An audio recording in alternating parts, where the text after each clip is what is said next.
Depois de ter vencido as primárias do PS em 2014, ter liderado a Geringonça em 2015 e, consequentemente, ter sido primeiro-ministro durante uma legislatura, António Costa ganhou as eleições em 2019. Ao que parece, o primeiro-ministro português, contudo, terá ainda problemas com a facção segurista do PS. No dia 30 de outubro, Pedro Caetano deu uma entrevista à Sapo e perguntamos nós, quem é Pedro Caetano? Sempre boas questões. Ora bem, Pedro Caetano é o rosto da divisão do PS que, afinal, ainda faz correr tinta.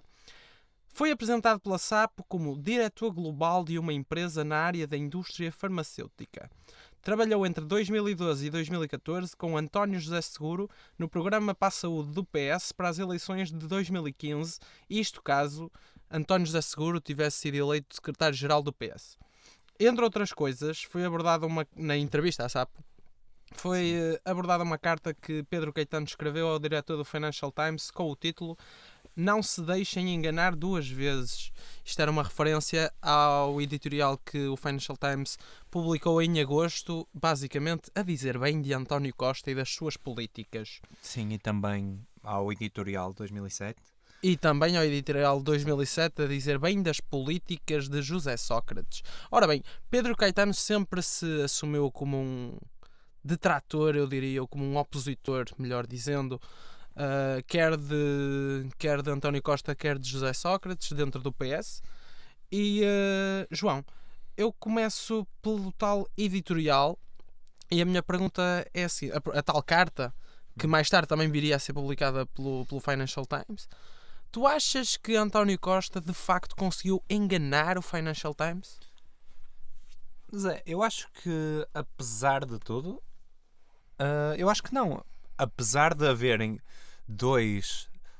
É um artigo, um editorial de 7 parágrafos. Apesar de haverem 2 parágrafos em que o Financial Times parabeniza o governo, há também 4 parágrafos. Os 4 parágrafos que se seguem destacam críticas que se pode fazer ao antigo governo e também aproveitam para distribuir um bocadinho do crédito que acabaram de dar ao governo de António Costa, que não teve só a ver com as políticas do governo em questão. Ou seja, eu passo a dar exemplos. Por exemplo, nos 2 parágrafos em questão são feitos os elogios, são muito comedidos. Por exemplo, vem um bocadinho de esperança de uma parte atípica. Portugal, que na última semana, isto em agosto, levou a Moody's a melhorar as suas perspectivas de estável para positivas. O seu sucesso vem de boas políticas e também de uma boa dose de boa sorte.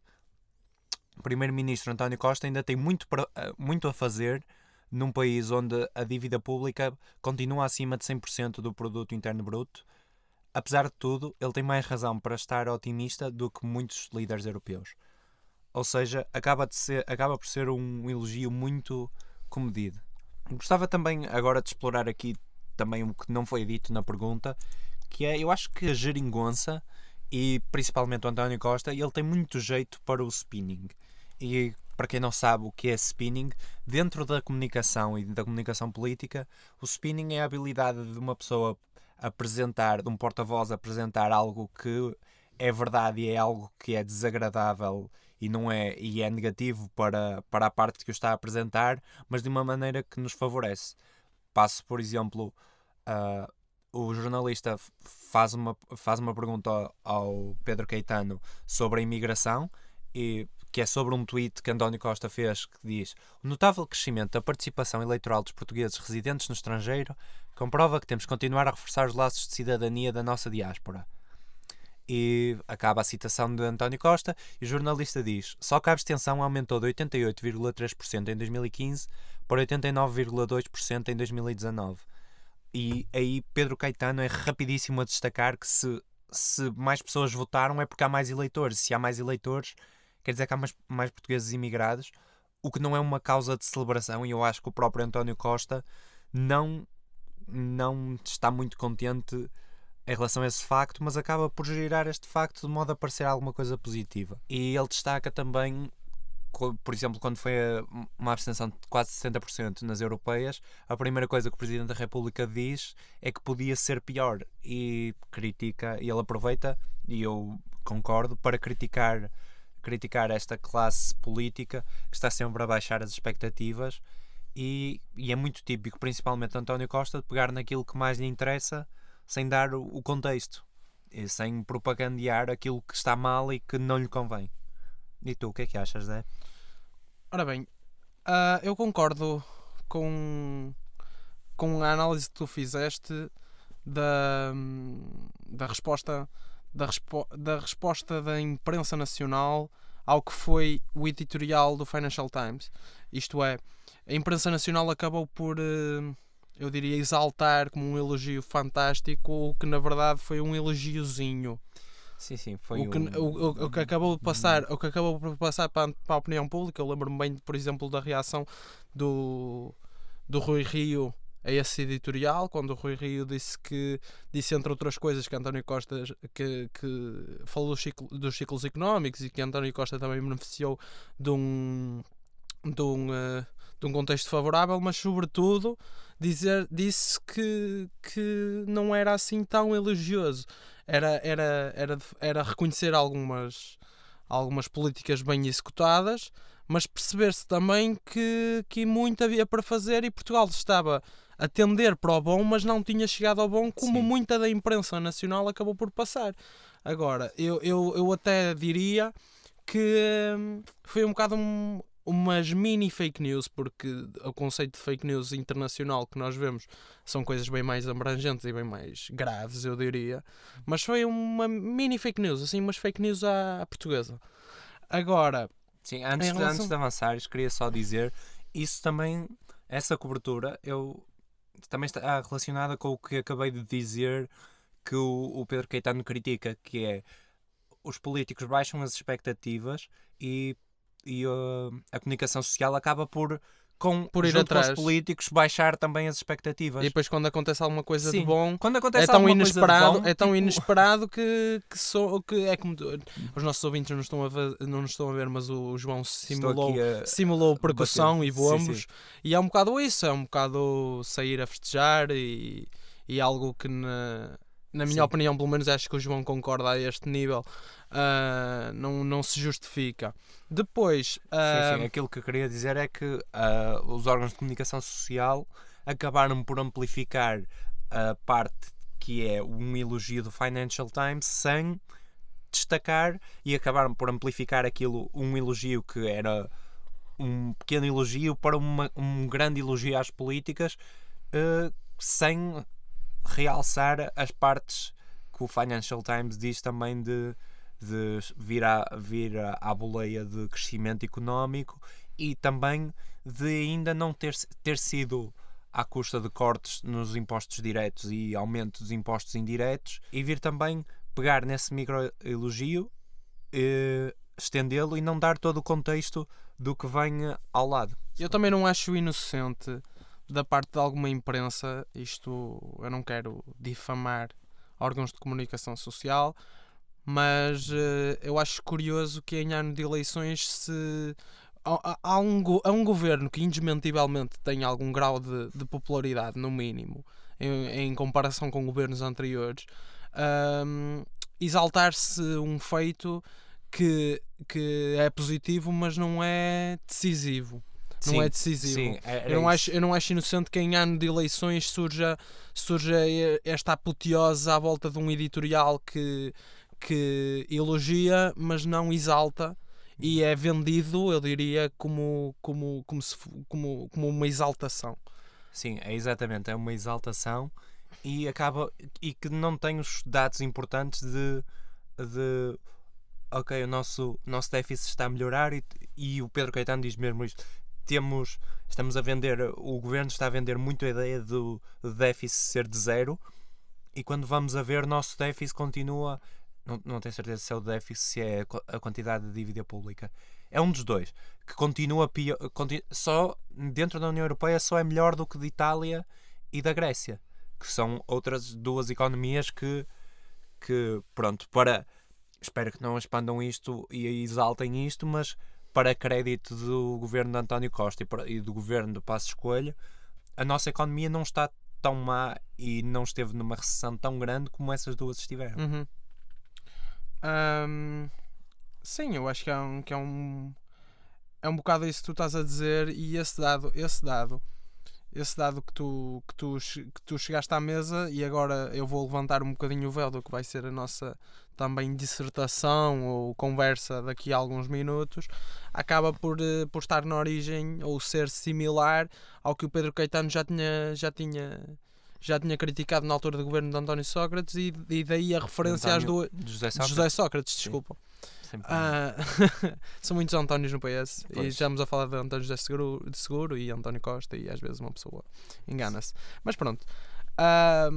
Sim, exato.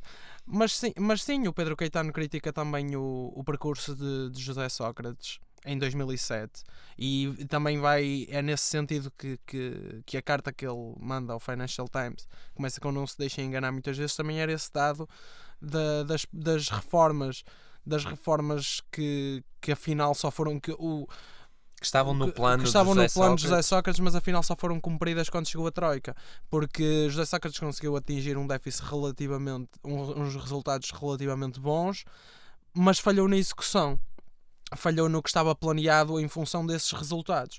Isto é, ele tinha planeado melhorar as reformas dos pensionistas nacionais, e quando obteve os resultados cujo planeamento ia nesse sentido, acabou por não conseguir, ou decidir não fazer, ou não fez. Pronto. Independentemente de não conseguir ou decidir não fazer, o que é certo é que não fez, e o que é certo é que isso só foi feito depois do PEC 4 e depois da Troika chegar a Portugal. E acho que já podemos passar à próxima pergunta, João. Sim. Ora bem, já começamos a falar de uma cisão do PS, não é? Eu comecei por introduzir essa realidade que eu diria que a opinião pública pensava que já estava meio ultrapassada, mas que afinal não está, com este surgimento do Pedro Caetano. E a minha pergunta é: Pedro Caetano diz na entrevista muito claramente, quando é questionado, que há dois PS, dois partidos socialistas, ou duas fações no Partido Socialista. O PS continua a ser um partido dividido, João? É dividido. Uhum. Não sabemos até que ponto. Eu acho que eu não sou nenhum insider do PS, mas tu dizias-me há bocadinho antes de começarmos a gravar que achas que todos os partidos nacionais são até certo ponto divididos.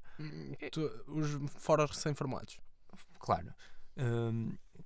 Claro, porque há sempre diferentes fações a lutar pelo cargo de secretário-geral. Mas eu acho que no PS, como eles estão no poder, esta divisão acaba por ser um bocadinho varrida para debaixo do tapete, porque toda a gente, estando o partido no poder, mais ou menos toda a gente acaba por beneficiar disso. Acho que há uma divisão. Há um campo que se preocupa genuinamente com as pessoas, com o restaurar das pensões, com os professores, com a proteção civil, com os cidadãos, com a manutenção da floresta, com a educação, e que se preocupa também em combater a corrupção e o próprio nepotismo que existe dentro do PS. E essa é outra fação do PS que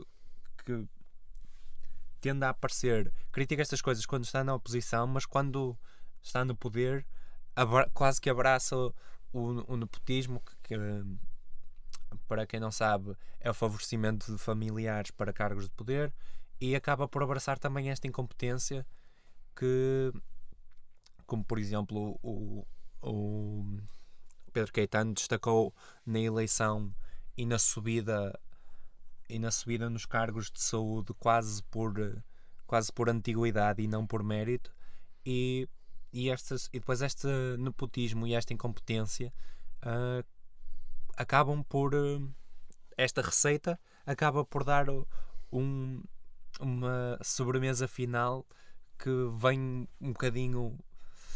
que tem um bocadinho de recheio de acidentes, e depois de haver acidentes ou de catástrofes naturais que poderiam ter sido mais prevenidas, acaba por haver um apontar de dedos para certas fações e de tentar apontar essas pessoas como maçãs podres dentro do PS ou nomeadas por figuras do PS e tentar isolar isso. Quando acaba por ser uma coisa sistemática, e é mais uma coisa que ele destaca, que é a cultura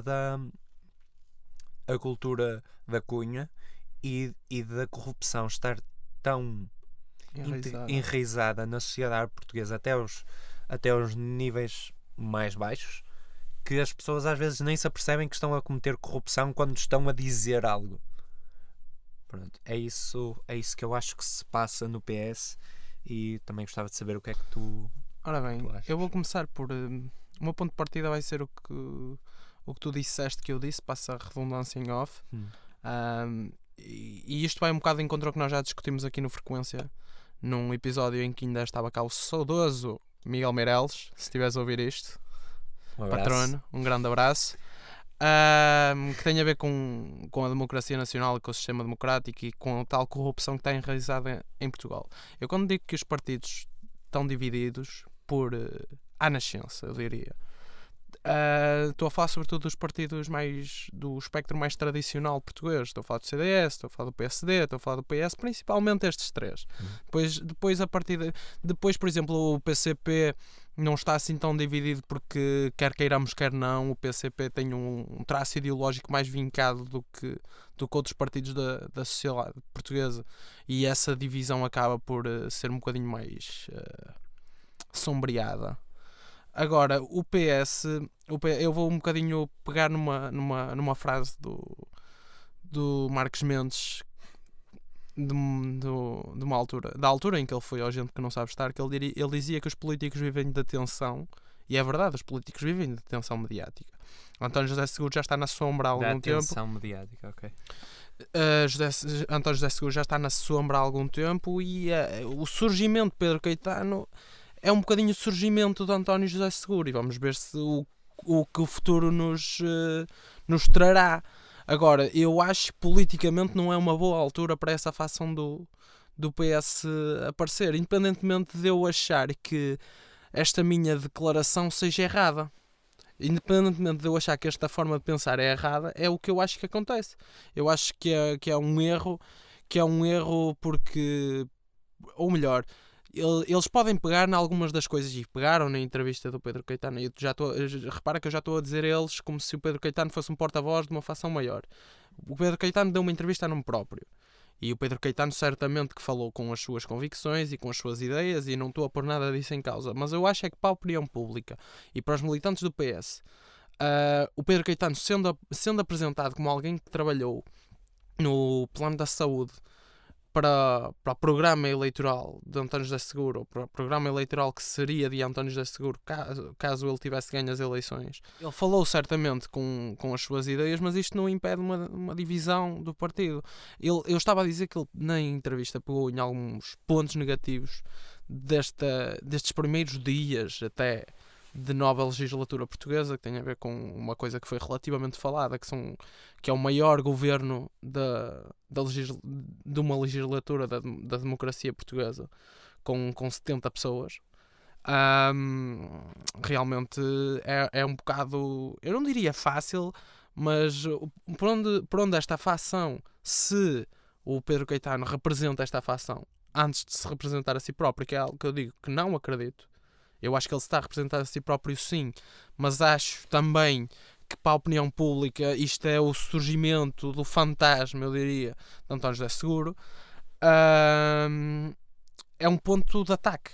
Esse facto é de facto, passa a redundância, um possível ponto de ataque. E os partidos dividem-se porque a tal atenção mediática, porque isto não se agrada a toda a gente. Se tu começas a tua carreira política numa Jotas, que lá está, que também é algo que falamos nesse episódio, nem todos vão chegar lá acima. Quando foste para a Jota, acreditaste que ias chegar lá acima, e depois com o aproximar da idade adulta e com o aproximar da tua vida política mais ativa, isto é como na vida, tu percebes que nem todos os teus sonhos se vão realizar, e há pessoas que esperam pelo seu momento. E isto é que está na origem da cisão dos partidos e da divisão dos partidos. Partidos cujo traço ideológico não seja tão bem vincado como eu falei, por exemplo, do PCP, mas como acontece também com o Chega, que tem um traço ideológico vincado. Eu não estou a discutir se o traço é bom, se é mau, se é errado, se devia ser anticonstitucional, se não devia. Não estou a discutir nada disso. São partidos que têm traços vincados e que onde essa cisão ainda não é notória. O LIVRE, podia falar do LIVRE, posso falar do próprio PAN. Pá, João, nos partidos mais tradicionais, essa cisão é mais óbvia, eu diria. Acho que o PS é um deles e acho que ainda não está em momento de crise, nem algo que se pareça, mas que este surgimento do Pedro Caetano, que disse coisas com muita propriedade na entrevista, eu não acredito que António Costa, por exemplo, tenha olhado para este surgimento de Pedro Caetano e tenha dito gostei. Não acho que ele tenha gostado. No entanto, também não acho que o António Costa esteja a perder sono. Sim, esteja sim, a dormir sim, menos por causa disso. Sim, também acho. Epá, é que tu podes não gostar, mas também não ficar preocupado. Eu acho que se ele chegou a ler a entrevista, que é algo que eu duvido bastante, se ele chegou a ler a entrevista, leu e disse: olha estes, pá, estão a querer... Vou fazer assim uma imitação a Ricardo Araújo Pereira. Olha estes, pá, estão a... não estou a gostar. Mas depois dormiu, ele virou-se para o outro lado e dormiu, porque não é algo muito preocupante para ele nesta altura. Ora bem, posta a minha opinião sobre divisão de partidos, eu não sei, queres acrescentar alguma coisa? Estás com cara de quem quer acrescentar alguma coisa? Não, eu acho que divisão de partidos não é algo que nos vá dividir aqui na Frequência. É tal regresso da rubrica do gajo que concorda com o outro? Ou... Dois gajos que concordam um com o outro, mas que dizem palavras diferentes. Exato. Ora bem, passando para o nosso próximo ponto de conversa, João. Ora bem, como é que eu vou formular isto em condições? Na entrevista, o Pedro Caetano, eu diria que traçou o perfil ideal e ele até citou uma instituição. Ele traçou o perfil ideal de um gestor hospitalar. Diz ele que deve ser um profissional da saúde com um MBA em gestão na Nova. Não pode ser no outro lado qualquer. Tem de ser na Nova.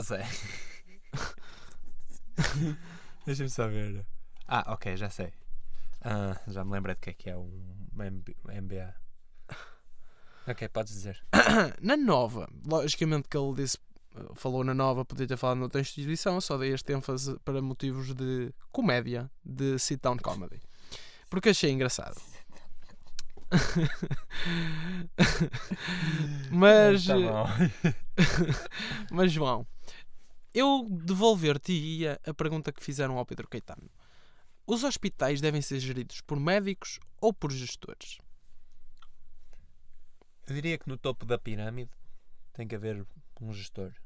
Idealmente é um médico com uma certificação extensiva em gestão.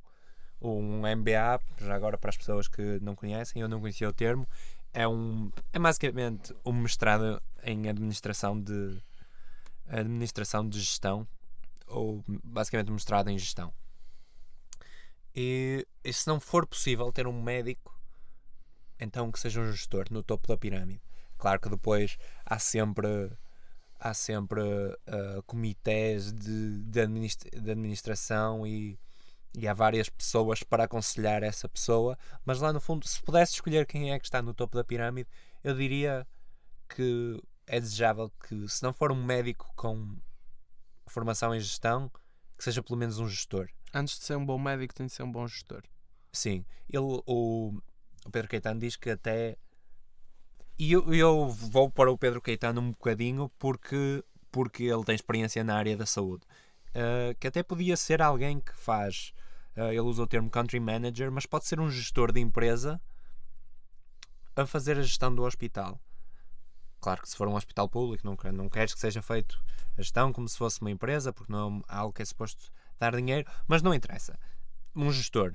E porque não faz sentido teres alguém a gerir, e então gerir um hospital, se a pessoa nunca teve qualquer formação de gestão. E e ele dá o exemplo, um curso de 3 a 4 meses na Escola Nacional de Saúde, acho que é isso, não chega. E eu que muitos... E não pode ser um advogado que tira um curso desses, ele também dá esse exemplo, porque os advogados acabam por passar da advocacia para outras áreas com pequenas O advogado, depois de certificações tirar assim. direito, tem o caminho aberto para Exato, muitas para coisas. várias áreas. E por isso, e ele dá essa...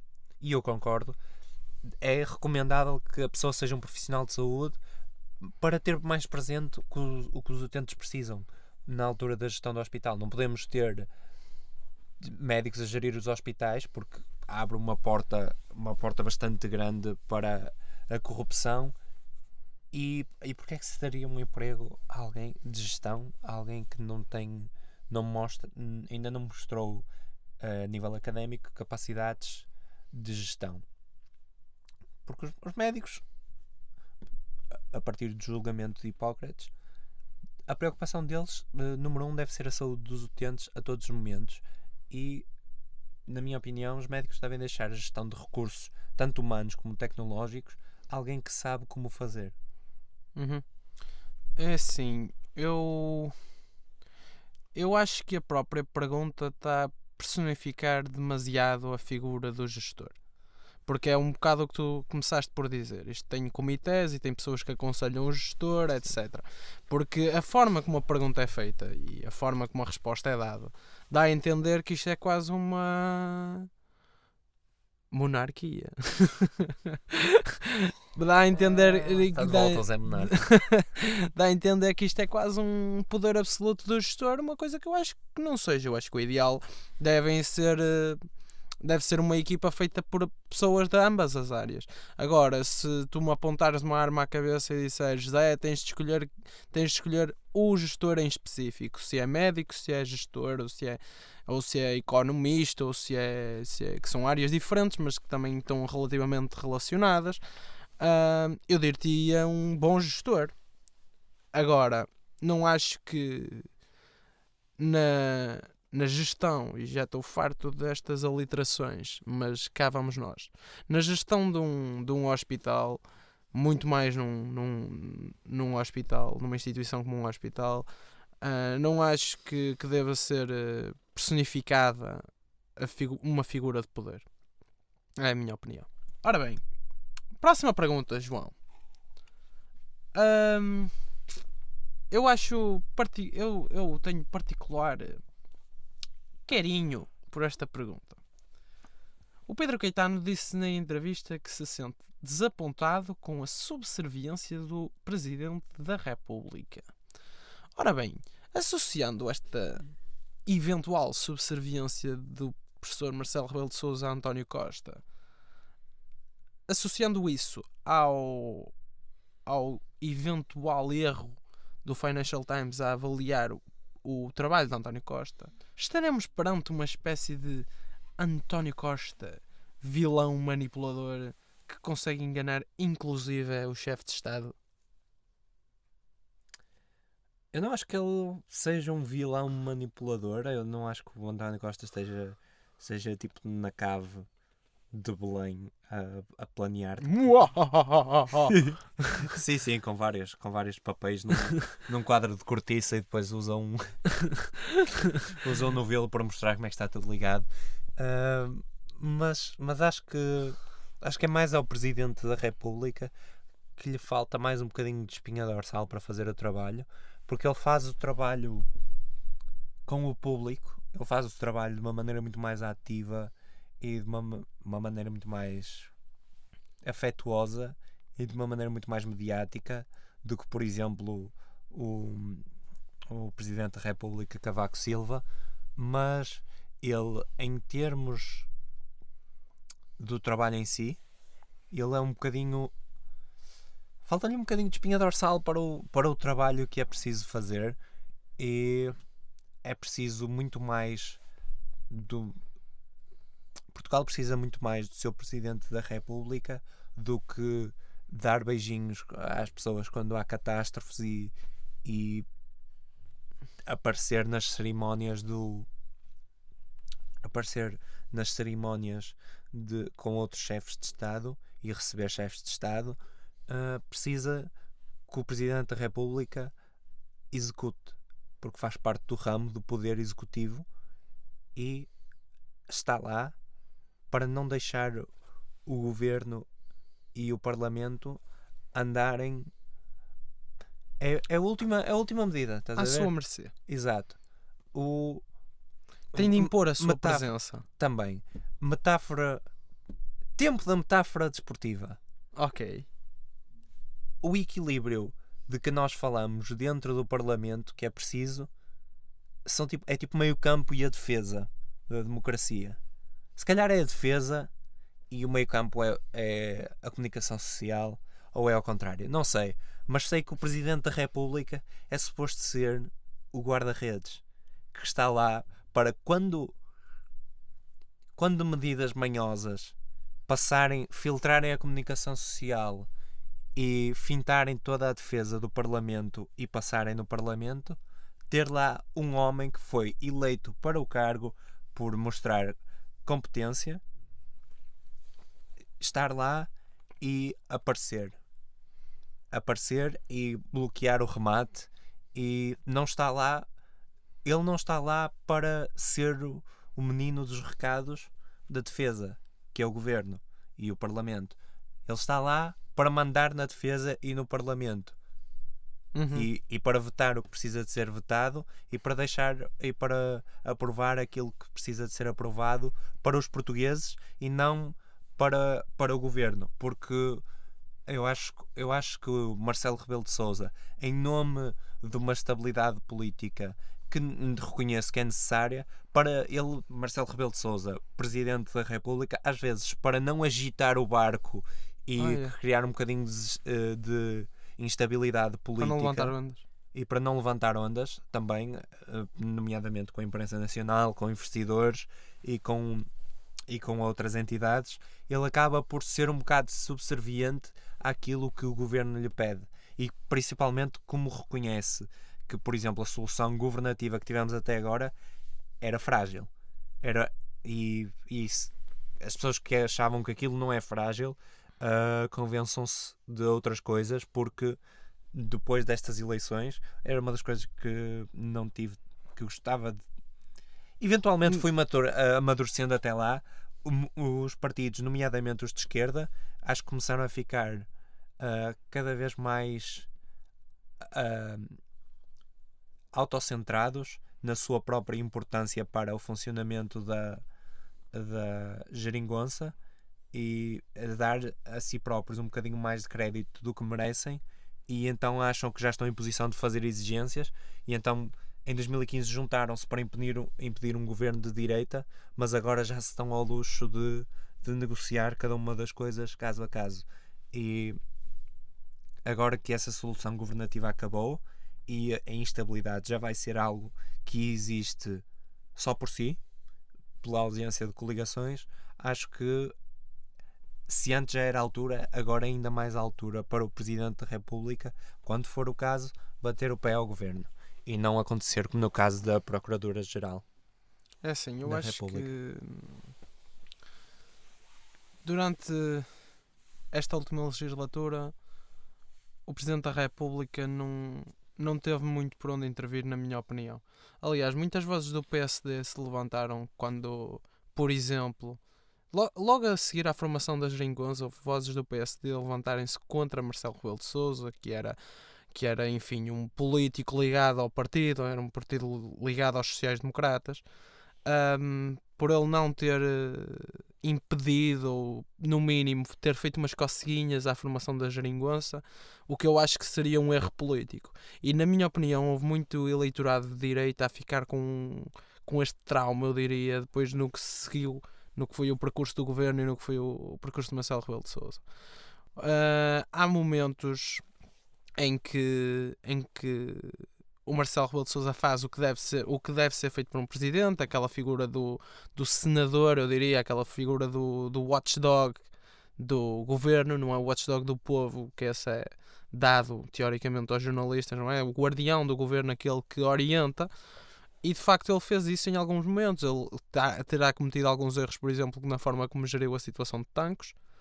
Agora, não acho que seja de todo um mau Presidente da República, na minha opinião. Aliás, eu sou um moço jovem e não assisti a muitas legislaturas, mas eu diria que é o melhor Presidente da República que me lembro.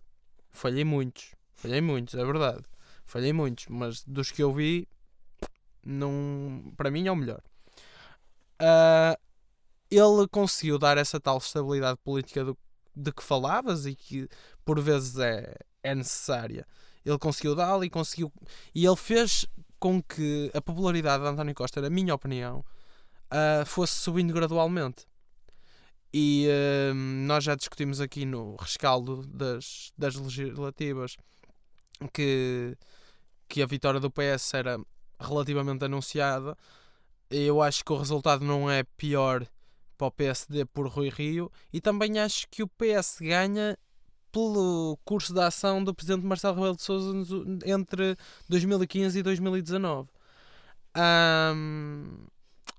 Isto é um bocado contraditório. Lá está, isto faz parte do tal trauma que eu acho que algum eleitorado de direita ainda tem com o Presidente. Porque não é... Por exemplo, o que tu falavas do professor Aníbal Cavaco Silva. Professor Aníbal Cavaco Silva, eu acho que a primeira oportunidade que ele tinha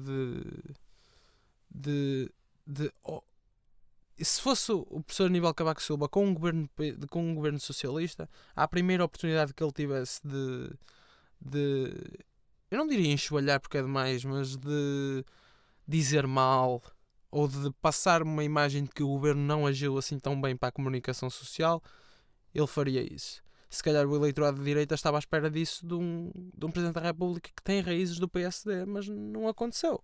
Não aconteceu porque, na minha opinião, Marcelo Rebelo de Sousa acabou por ser uma figura muito sóbria no meio de algumas situações, apesar de alguns erros que foi cometendo.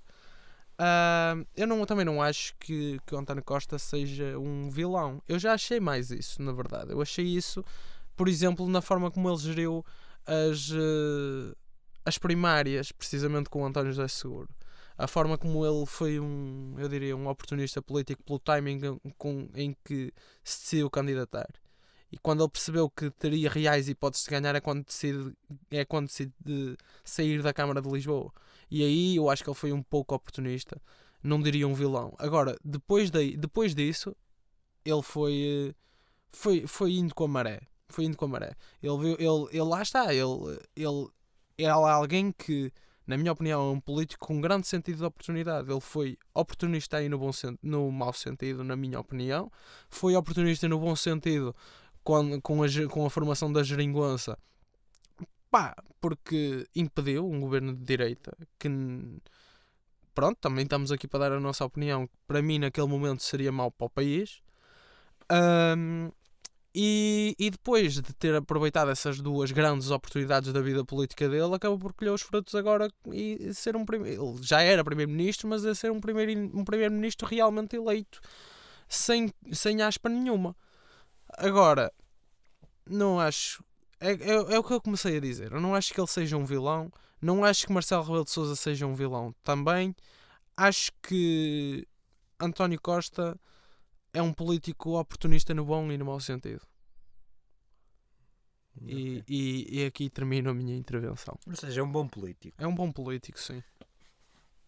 Compreendo. E é um bom político com o lado negativo de se ser um bom político. Sim.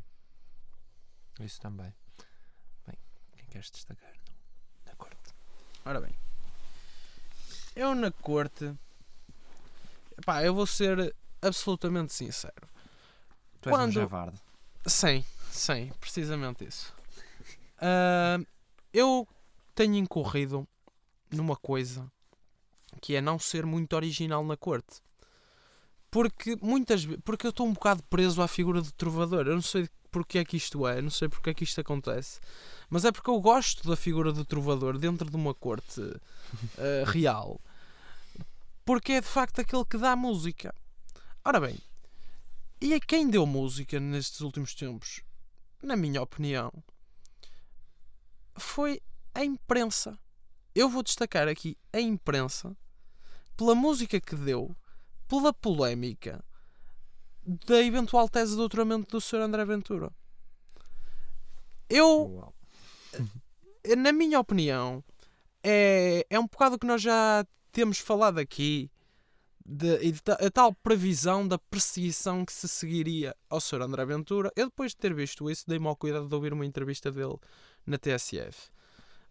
E podem acusar o homem de muita coisa.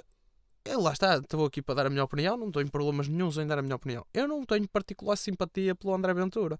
Agora, apesar de o poderem acusar de muita coisa, de incoerência não o podem acusar. De ter um discurso assim relativamente destacado, não o podem acusar. Ele é fiel às suas convicções, independentemente disso ser bom ou mau, e é mau na minha opinião. Mas que ele tem sido perseguido, tem. Porque quem ouvir aquela entrevista percebe que há momentos em que a jornalista aproveita para dar uma alfinetadazinha. A ver? E na minha opinião isso até é um curso de ação errado da parte da imprensa. Mesmo se o jornalista não gostar do André Ventura, está-lhe a fazer o favor dele se poder vitimizar. Agora, o que eu acho é que neste caso em concreto foi um bocado alguma música que a imprensa tentou dar ao eleitorado português para desviar atenções e para bater no André Ventura. Basicamente é isso. Eu concordo com o que disseste e acho que até se tem aplicado também a todas as notícias que saem à volta do LIVRE e da figura da Joacine e do porta-voz, e acho que tem sido todo um circo para dois partidos que têm representação parlamentar. Mas têm um lugar cada um, e acho que está até a ser injusto para a própria iniciativa liberal, que chegou lá com tanto mérito como os outros dois, na minha opinião, vocês podem ter a vossa, e que não está a receber nem de perto nem de longe por não ter nenhuma figura, por não ter nenhuma destas duas figuras que por não vender. Se fazem, sim, exato, que se fazem muito show off. Sim, é show off, mas elas dão-se muito a serem mediáticas, a terem presenças fortes na comunicação social, terem fortes presenças mediáticas, e usam isso a seu favor para atirar um bocadinho de pedras um ao outro, e por isso temos claramente dois irmãos, os irmãos mais novos no Parlamento. Dois irmãos estão à bolha e o outro está abandonado por não andar à bolha e a gritar e a chorar para toda a gente ver. Concordo, João. Acho que foi uma excelente metáfora. Obrigado. E Zé, para terminar, eu gostava de ordenar o primeiro cavaleiro da corte. Isto é que é um homem. Chega um homem original. Continua. Isto aqui, ou ainda... Não. Neste caso, é a primeira cavaleira da corte, que vai para Nicola Sturgeon, a primeira-ministra escocesa, por defender um novo referendo sobre a independência da Escócia já para 2020. E podem-me chamar, para quem me conhece, eu sou a favor de alguns movimentos independentistas, nomeadamente da Catalunha e o escocês, e podem dizer que é parcialidade, mas no fim do dia o programa é nosso. E eu sou a favor dela, não por ela propor isto, mas por ter em mente o que pode ser a vontade dos eleitores dela. Porque já houve um referendo sobre a independência escocesa em 2014, que acabou com uma vitória do não. No entanto, o Brexit mudou tudo isto, e ela sabe que o Brexit mudou tudo isto. E recordo que que no referendo de 2014 sobre a independência da Escócia, um dos maiores argumentos a favor do não era que, em caso de divisão do Reino Unido, os escoceses perdem os benefícios de pertencer à União Europeia, que os escoceses já aprovaram 2 vezes que querem. Em 2014, quando disseram que preferiam pertencer à UE, mesmo que isso significasse continuar a fazer parte do Reino Unido, e os escoceses não gostam do... Não sei se gostam de fazer parte do Reino Unido, mas sempre tiveram ali uma relação muito tensa. Desde a parede de Adrian's Wall, vejam o que é. É sempre um bocadinho tensa a relação de Edimburgo e Londres. E pela segunda vez, quando em 2016, no referendo sobre o Brexit, 62% dos escoceses votaram para ficar na União Europeia. Por isso, tendo isto tudo em conta, eu tiro o chapéu à ministra Sturgeon, que atira de volta a questão para o povo escocês e mais uma vez apelou ao voto nas eleições do próximo dia 12 de dezembro para depois poder levar a cabo esse referendo contra o qual a Inglaterra já disse que está contra, porque é uma decisão que se faz uma vez por geração, mas parece-me um caso de clássica inflexibilidade britânica e espero que finalmente ande para algum lado e que não aconteça como o Boris Johnson. Eu não gosto do homem, mas ele teve uma excelente frase e porra, entra mesmo, sinto que lhe estou a fazer um favor, mas entra mesmo na linha de pensamento, na maneira de ser dele como político, quando ele faz a analogia de que os ingleses são Charlie Brown a tentar chutar a bola do Brexit e sempre que vão chutá-la o Parlamento tira a bola e eles acabam de rabo no chão. Pronto, terminamos com esta ideia. O Zé, como mais um trovador para a nossa corte, eu ordeno a primeira cavaleira da Real Corte da Frequência. Zé, palavras de despedida? Assim terminamos mais um Frequência. Esperamos que tenham gostado de me ouvir e ao João também. Somos moços empenhados em trazer bons temas e em discutir e em debater questões que achamos que nos interessam, mas que achamos que vos interessam também. E que não são sempre destacados pelos meios de comunicação social tradicionais. Exato. E não se esqueçam e não se esqueçam de partilhar com os vossos amigos este episódio. Não se esqueçam de subscrever o nosso canal do YouTube e de pôr like na nossa página do Facebook. Portanto, pessoal, até à próxima.